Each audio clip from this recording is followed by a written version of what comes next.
मान टले टल जावे, पर भक्त का मान न टलते देखा। तो भगवान प्रेम के वश होते हैं। भगवान अपने भक्तों को सुख प्रदान करने के लिए ही ये धराधाम में अनेक प्रकार के रूप लेकर के भगवान जो है जन्म लेते हैं। भगवान ही सर्वोपरि है इस संसार में। तो भैया भगवान को जानना परम आवश्यक है, क्योंकि देह धरे कर यह फल भाई, भजिय राम सब काम बिहाई। ये शरीर जो मिला है, ये मनुष्य शरीर जो हमें प्राप्त हुआ है, ये भगवान की बहुत बड़ी कृपा है। और भगवान को यदि हमने नहीं जाना तो फिर ये शरीर किस काम का। इसलिए भगवान को हमें जानना बहुत जरूरी है। देह धरे कर यह फल भाई, और भजिय राम सब काम बिहाई। अनेक प्रकार के कामनाओं को छोड़ करके हमें भगवान का जो है ध्यान करना चाहिए, तभी ये जीव जो है सुखी हो सकता है। अन्यथा कोई दूसरा विकल्प रास्ता है ही नहीं। तो सुखदेव जी महाराज जो हैं परीक्षित से कहते हैं कि हे परीक्षित, अब तुम तो भगवान के अनन्य प्रेमी हो ही, तुम्हें तो भगवान का दर्शन गर्भ में ही हो गया था। ये जीवात्मा को परमात्मा का दर्शन कब होता है? तो कहते हैं विधना ने जो लिख दिया, छठी रात के राई घटे ना तिल बढ़े, रहो रे जीव निसंक। छठी रात के अंक मतलब जब ये जीवात्मा 6 माह माता जी के गर्भ में रहता है, तो छठे माह में ये जीव का जो है भविष्य कहा जाए, उनका जीवन परिचय क्या है, ये सब कुछ ब्रह्मा जी लिखते हैं। मतलब परमात्मा निर्धारित करते हैं। और वो भी परमात्मा अपने मन से नहीं डालते। परमात्मा प्रभु जो है, जो विश्व रूप परमात्मा है, वो जीवात्मा को उसके पूर्व प्रारब्ध कर्म के हिसाब से उनको वो गति प्रदान करते हैं। भगवान न किसी के पाप को लेते, न भगवान किसी के पुण्य को लेते। निजकृत कर्म भोग शब भ्राता, ये अकाट सिद्धांत है। हम लोग कहते हैं कि हमें अमुक आदमी ने हमें कष्ट दे दिया जी, तो भैया अमुक आदमी में इतना सामर्थ्य नहीं है जो तुम्हें कष्ट दे दे। तुमने अपने ही पूर्व के कर्मों के फल को इस जन्म में पाया है। जैसे उदाहरण के लिए हमारे प्रारब्ध में यदि कष्ट है, उसको संसार का कोई नहीं काट सकता। भगवानों नहीं काटा है, काबर काटियो, देख अपन पूर्व की कमाई करके आए।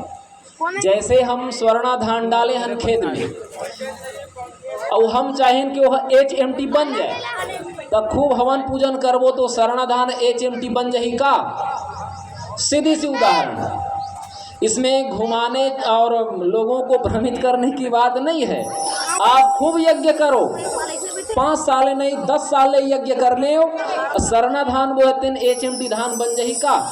तो यज्ञ के प्रताप में नहीं बने, जौन बोए हैं तो नहीं बनी। पर कुछ लोग कह देते हैं भैया भगवान सब कुछ कर सकते हैं, भगवान ही क्यों करेंगे? भागवत जी में एक श्लोक आया है, क्या भगवान ब्रह्मा जी साक्षात कहते हैं, न कस्य तपसित विद्यावा, न योग वीर्येण मनीषयावा, नैवार्थ धर्म। भगवान ब्रह्मा जी कहते हैं कि हे मनु, नैवार्थ धर्म परतो सतो वा क्रंतुम विहंतुम निहित तनोभृति भूयात्। यहाँ तक के ब्रह्मा जी कहते हैं कि हे श्राद्ध देव मनु, यदि मैं स्वयं रहूं और मेरे संग में भगवान विष्णु रहें, भगवान महेश्वर रहें, और तुम्हारे पिता स्वयंभू मनु भी रहें, और तुम्हारे गुरु नारद भी क्यों न रहें, हम पांचों भी मिलकर के ना भगवान के विश्व विराट रचना में एक केश के बराबर हम लोग उलट फेर नहीं कर सकते। पर कई अज्ञानी लोग कहते हैं कि भगवान हमारे जिंदा कर दे, कावर ओपन नियम ला बिगाड़ी। नहीं भगवान राम ने क्यों कहा, क्या कहा भगवान राम जी ने, मरा हुआ व्यक्ति भी किसी काल में किसी के यज्ञ तप हवन पूजन दान से 100 बार मर के जन्म ले ली तब वो नहीं जिया सके। काबर कही भगवान राम, मानस देखिए आप, त्रिशित बारी बिन जो तनो त्यागा,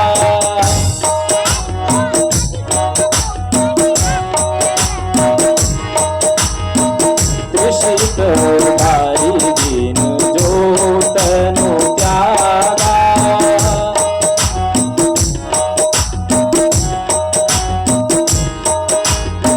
मुए करिय का सुधा तड़ागा, मुए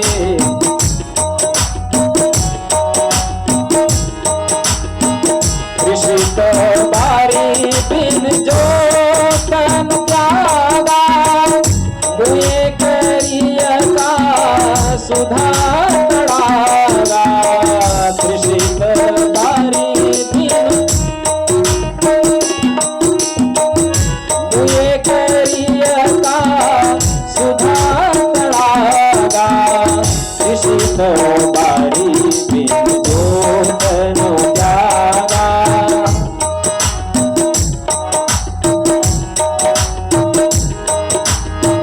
मुए करिय का सुधा तड़ागा, मुए करिय का सुधा तड़ागा, मुए करिय का सुधा तड़ागा। भगवान राम जी ने अपने श्रीमुख से कहा, कोई ऐसे वैसे पात्र ने नहीं कहा, विश्वरूप परमात्मा के सगुण साकार विज्ञान के मूर्तिमान स्वरूप सप्तम अवतार भगवान राम जी ने कहा, बोले त्रिशित बारी बिनु जो तनु त्यागा, अब मुझे करिय का सुधा तड़ागा। भगवान नहीं कहती सीता मर गई तब मैं जियालू, नहीं कहती, क्यों नहीं कहा, उन्होंने कहा अरे जो प्यास से यदि मानकर चलो कोई आदमी मर गया, त्रिशित मतलब प्यासा, त्रिशित बारी बिनु जो तन त्यागा, अब मुझे करिय का सुधा तड़ागा। कहूँ प्यासा व्यक्ति प्यास में कहीं मर गया, उसका प्राण उखड़ गया, उसको कहीं हम अमृत के तालाब में भी, अमृत के समुद्र में भी कहीं डुबा दें तो भी हम उसको जीवित नहीं कर सकते। ये प्रकृति का अटल सिद्धांत है। तो भगवान विश्वरूप परमात्मा के प्रकृति चक्र में हम केस के बराबर भी उलटफेर नहीं कर सकते। और जो कहते हैं कि प्रकृति के नियम, वाह, एक जन महात्मा कहीं जा मर जा, कहीं तहां मर गए जल के खत्म हो गए, और फिर हाथ ला ऐसे करी तहां फिर वो राख फिर आदमी बन गए। ले बताओ, वो तो कितनी बड़ी विडम्बना है, कितनी बड़ी मूर्खता की बात है। श्राप दी तहां लोग जल के राख बन गए। अब राख लग सब जानथन, छेना जलाथन तो वो जल के राख नहीं बन जाते। तो आदमी महात्मा जा मर जा कहीं तो वो जल के राख बन गए, अब राख ला फिर कहीं फिर आदमी बन जा आशीर्वाद ऐसे कही, तो कतका बड़े मूर्खता की बात है। राख ला हमन 100 बार मर लेबो तब वो छेना बना डरबो का, बताओ? नहीं बना डरबो, बताओ माताओं, नहीं बना सकन ना। पर अज्ञानी मन ये समझते, देख हमार माता राम सब मन कहा थी कि नहीं बना सकन। 100 बार मर लेबो चाहे करोड़ बार मर लेबो, राख एक बार बन गई छेना जल के, तीन राख ला हमन फिर छेना नहीं बना सकन। पर कई जन मन कही थे कि भगवान चाहे बन जाए की थे, भगवान काबर वैसना करी, बहुत प्रकृति नियम में बंधे है। छेना हाँ राख बन सका थे, पर और फिर छेना तह बार बार तह तोड़ फोड़ के तह छेना बना सकत है। छेना बड़का हवा बोला हमन चूर्ण करबो, एकदम पीस देबो, पीसे के बाद वो फिर पानी करके थोबोत बन जाई, नहीं छेना फिर बन जाई, लेकिन राख फिर छेना नहीं बने सर। तो न कस्य तपसित विद्यावा न योग वीर्येण मनीषयावा नैवार्थ धर्म परतो सतोवा करंतुम विहंतुम तनुभृत ही भूयात्। भगवान ब्रह्मा जी कहते हैं मैं स्वयं ब्रह्मा और भगवान विष्णु और भगवान महेश्वर और तुम्हारे पिता मनु और तुम्हारे गुरु नारद, ये पांचों जन इकट्ठा हो जब तो भगवान के विश्व विराट रचना में केस के बराबर भी, अब केस कितना पतला होता है, केस के बराबर भी वो समय को नहीं रोक सकते। बताओ। तो ये सब बातें हैं, ज्ञानमय दृष्टि से लिखा रहता है। तो परीक्षित से भगवान सुखदेव जी ने कहा कि परीक्षित, तुम्हें तो गर्भ में भगवान का दर्शन हुआ था ना। 6 माह में जब ये जीवात्मा प्रवेश करता है, मतलब 6 माह जैसे ही माता जी के गर्भ में वो सचरता है जीवात्मा, तब भगवान परमात्मा उसके पूर्व कर्म के हिसाब से उसके प्रारब्ध को लिखता है। भगवान को खरो पाप पुण्य नहीं लेवा है।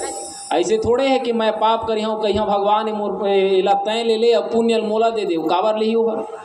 प्रभु किसी के पाप पुण्य को नहीं लेता, भगवान भगवत गीता में कहते हैं। तो अपने अपने कर्म के हिसाब से सब लोगों का जो है भाग्य बनता है। तो परीक्षित से कहा कि तुमने तो देखा ही भगवान का प्रभाव, भगवान जो है अपने भक्तों का उद्धार करते हैं। अब कुछ समय के बाद जो है, जब सब लोग मरे थे उन सबका अंत्येष्टि इत्यादि सब कर्म जो है ये महाराज युधिष्ठिर जी ने कराया।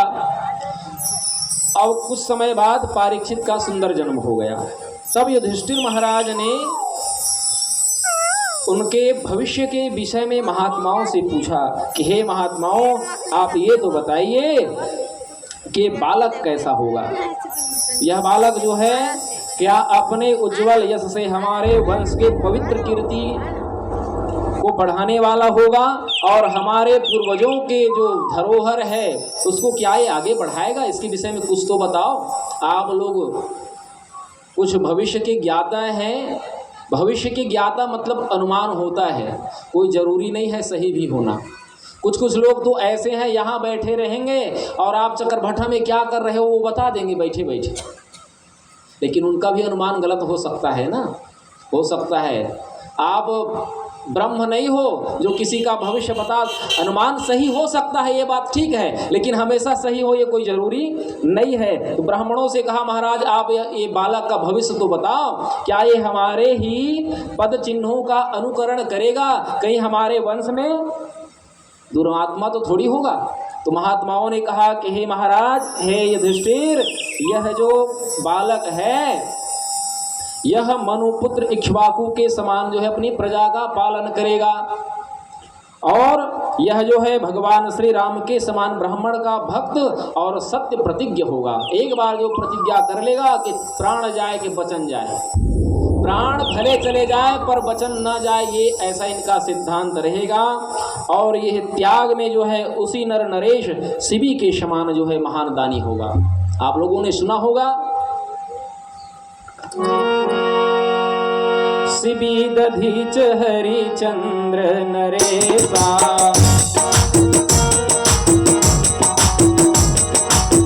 शिवी दधीच हरिचंद्र नरेशा,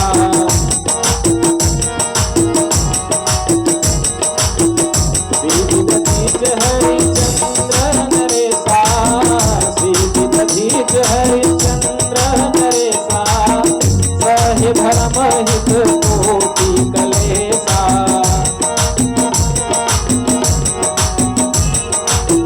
सहे धर्म हित कोटि कलेशा,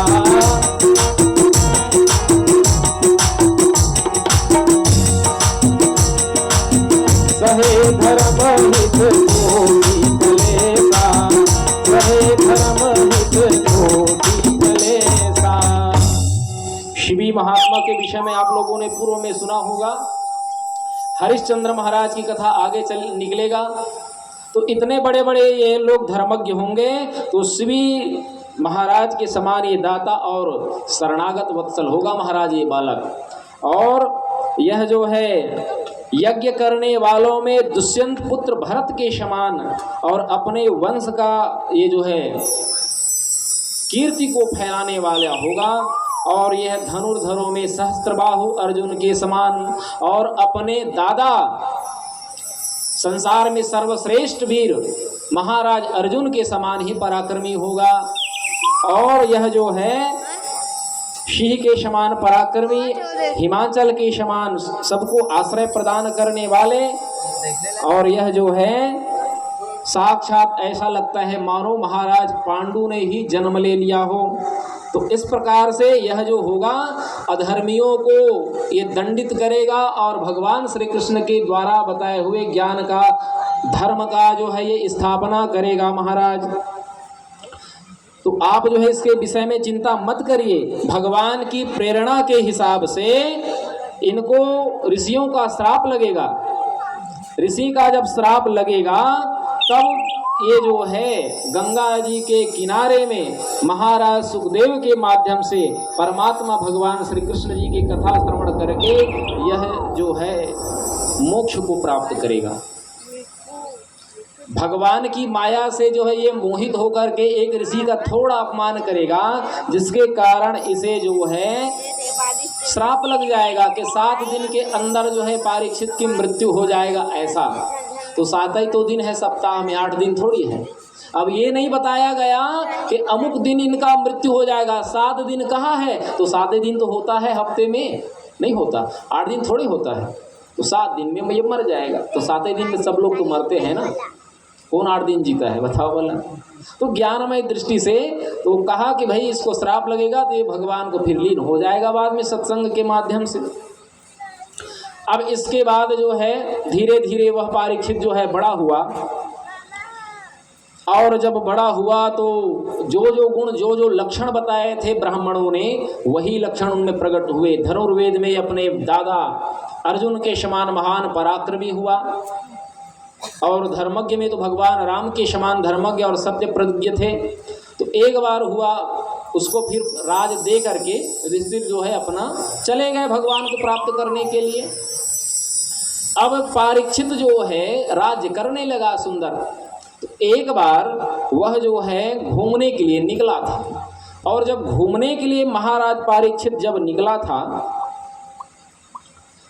तब जो है उन्होंने देखा कि एक बैल है और एक गाय है।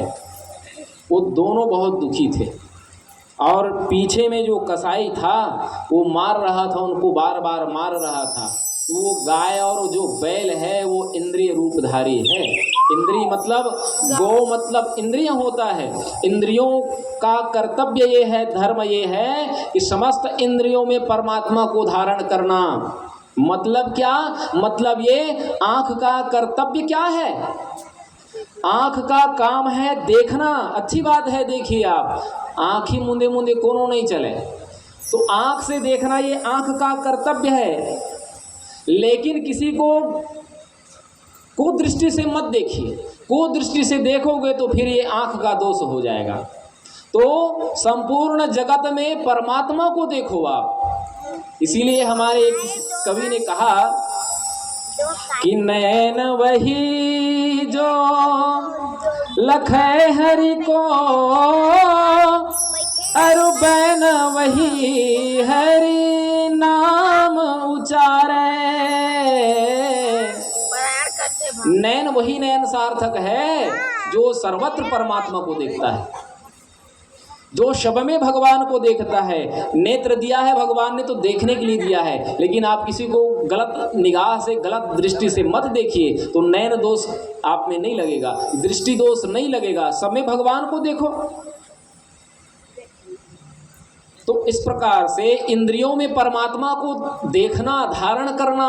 अब हमारी त्वचा वायु है, देख भगवान किसके फोटो पर मत करे, नारियल का थोड़ा शीशा टूट जाएगा तो। हाँ, जैसे हमारी त्वचा वायु है, कर नित कर ही राम पद पूजा। त्वचा मतलब स्पर्श, वायु महाभूत के रूप में परमात्मा प्रभु श्री रामचंद्र जी जो है, जो विश्व रूप परमात्मा वायु तत्व के रूप में हम समस्त जगत में व्याप्त है। आँखी मूंद करके हम ये हारमोनियम को छू करके जान लेंगे, आँखी मूंद करके हम बेंजो को छुएंगे तो भी जान लेंगे, आँख बंद करके हम तबले को छुएंगे तो भी जान लेंगे। तो कौन बता रहा है बताइए? स्पर्श भाव से भगवान उसमें बैठा है, और वही परमात्मा वायु तत्व के रूप में, उसके गुण के रूप में हमारे शरीर में बैठा है। स्पर्श करके, आंख मूंद करके नारियल को छू करके जान लेंगे, आम के फल को छू के जान लेंगे, सीताफल को छू करके जान लेंगे। कौन बता रहा है? भगवान बैठा है वायु महाभूत के रूप में, तत्व के रूप में बैठा है। तो करनित करहि राम पद पूजा, परमात्मा को ही स्पर्श भाव से देखना चाहिए। तो इंद्रियों में धारण करना चाहिए परमात्मा को। तो परीक्षित महाराज ने देखा कि गौ माता जो है बहुत रो रही है और एक वृषभ थे, उनका जो है 3 पैर टूट गया था, एक ही पैर बचा था, और ऊपर से मल्लेक्ष रूप जो दुष्ट था, पाप रूप, वो उसको मार रहा था, बार बार मार रहा था, और गौ माता रो रही है। अब गौ माता रो रही है तो परीक्षित ने देखा,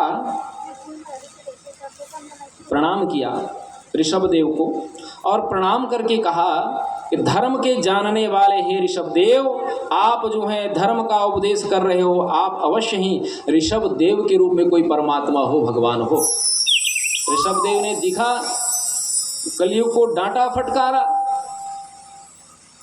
और ऋषभदेव से वो प्रार्थना करते हैं महाराज परीक्षित, कहते हैं कि हे ऋषभदेव, आप हो न हो, आप धर्म के ही अवतार हो सकते हो, तभी तो आप बोल रहे हो। अब बैला थोड़े बोली, बैला थोड़े बोली है। ऋषभ मतलब क्या? धर्म है, वो धर्म बोल सकता है। धर्म बोल सकता है मतलब सबके हृदय में है, हम क्या कर्म कर रहे हैं हमें साक्षी नहीं है क्या? हमारी इंद्रियां गवाही है, हम बुरे कर्म कर रहे हैं कि अच्छे कर्म कर रहे हैं। तो सतयुग में जो है धर्म के 4 पांव थे।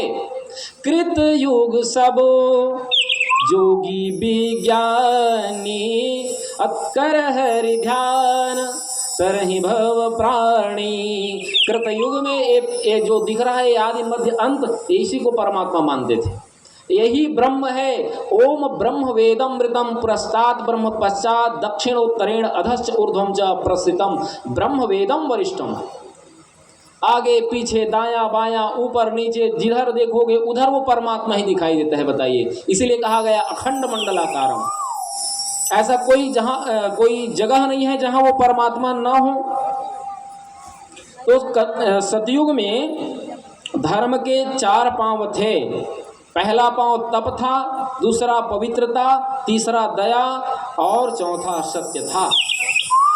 तो कहते हैं, और अधर्म के भी 4 पांव हैं। अधर्म के अंश से भी 4 चीज की उत्पत्ति हुआ है। तो क्या क्या चीज है? बोले अधर्म के अंश से पहला गर्व पैदा हुआ, दूसरा आसक्ति पैदा हुआ, और तीसरा मद से 3 चरण नष्ट तो हो ही चुके थे।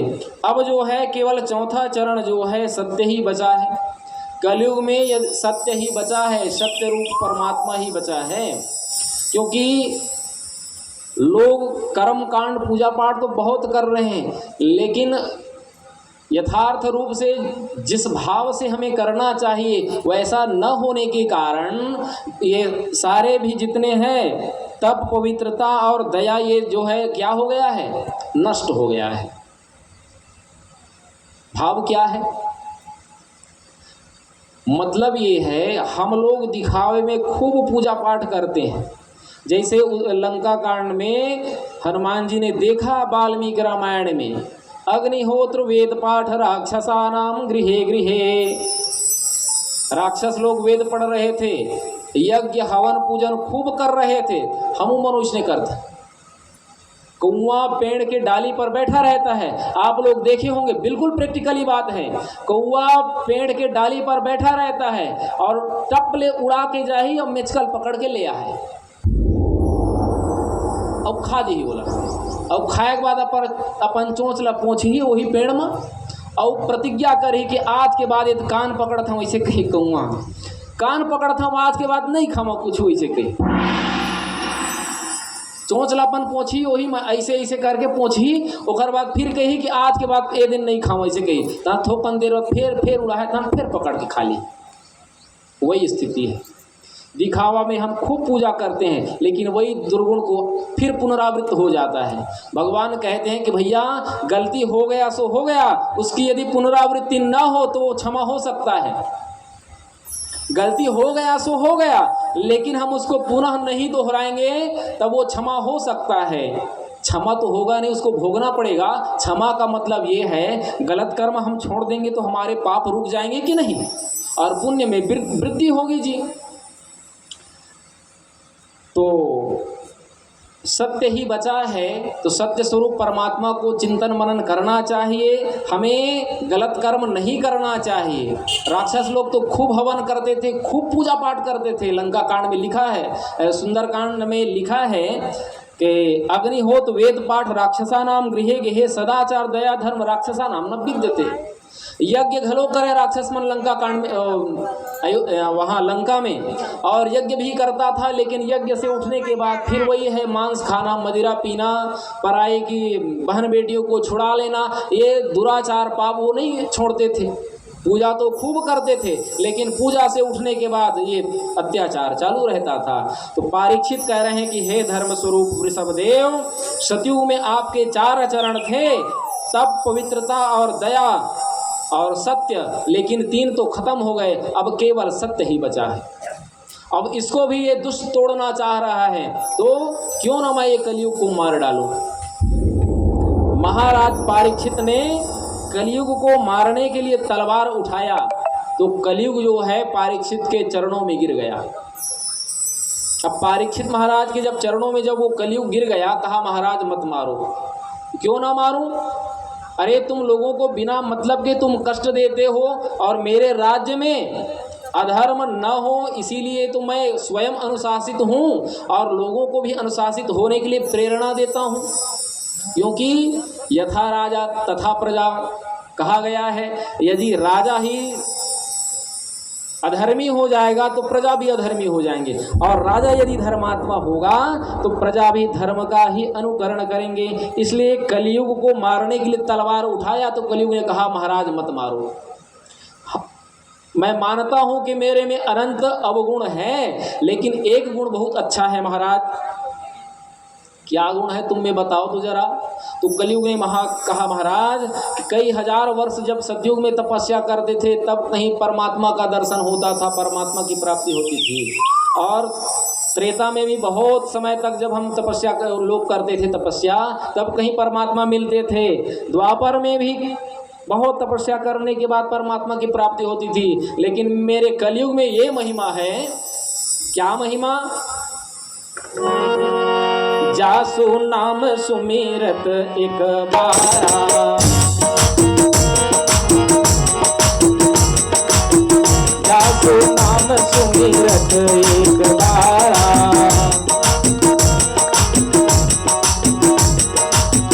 जासु नाम सुमिरत एक बारा, जासु नाम जासु नाम सुमिरत एक बारा,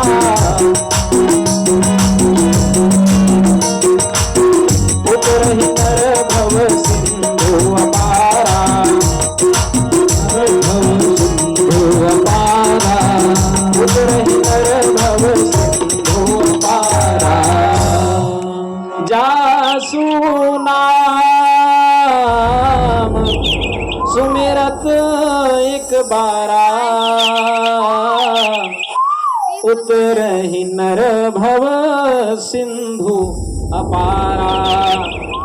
मेरे में कलयुग में महाराज एक ही गुण बहुत अच्छा है कि भगवान के नाम को एक बार भी कोई जीवात्मा एक बार भी कहीं ले लेगा, वो भगवान को प्राप्त कर लेगा। एक बार भगवान का नाम कहीं कोई ले लेगा तो भगवान को प्राप्त करेगा। ये गुण है मेरे में महाराज, एक कलयुग ने कहा। महाराज परीक्षित ने सोचा बात बिल्कुल ठीक है। कलयुग में सतयुग में कई वर्ष, हजार वर्ष तक भगवान की तपस्या करते थे, तब कहीं परमात्मा का दर्शन होता था। लेकिन कलयुग में एक बार भी भगवान के नाम का यदि स्मरण कर लिया जाए, ले लिया जाए, तो परमात्मा की प्राप्ति हो जाती है। अब यहीं पर थोड़ा समझना है, लेने में और केवल रटने में क्या फर्क है। लेने में और रटने में क्या फर्क है, यही बात थोड़ा समझना है। मैं तो प्रायः जाता हूँ रामायण में कई जगह, तो कहता हूँ इस चौपाई को थोड़ा विवेक से हमें समझना चाहिए, क्योंकि कुछ अज्ञानी लोग कह देते हैं कि चाहे जैसे भी हो, जब लोग कल्याण हो जाएगा कह देते हैं। कुछ भी कर्म करो, लेकिन उनका नाम यदि जप लेते हो तो कल्याण हो जाएगा, ऐसा कहते हैं। तो लेकिन इसी पर तो हमें थोड़ा विचार करना है। कुछ भी कर्म करो, मतलब ये कायेन वाचा मन से इंद्रियेन वा, मन और वाणी से परमात्मा के लिए ही कर्म करोगे तब तो ठीक है।